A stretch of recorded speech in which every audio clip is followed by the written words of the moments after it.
নমস্কার সকলকে। আপনারা দেখুন, আমি রাইটস কিনেছিলাম দুদিন আগে।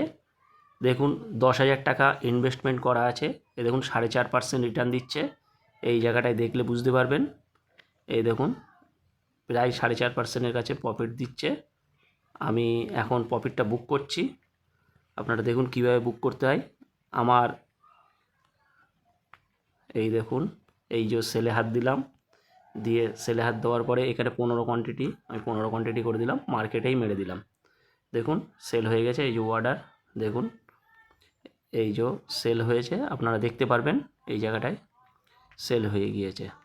এইবার দেখুন আমি অর্ডারে দেখিয়ে দেই। দেখুন হোল্ডিংয়ে আমার আর নেই পজিশান, ঠিক আছে। এই দেখুন হোল্ডিং পজিশান কেটে গিয়েছে। এই দেখুন অর্ডারে সেল দেখাচ্ছে এই জায়গাটায়। ওই দেখুন 3:20 সেল, এই জায়গায় সেল হয়ে গিয়েছে।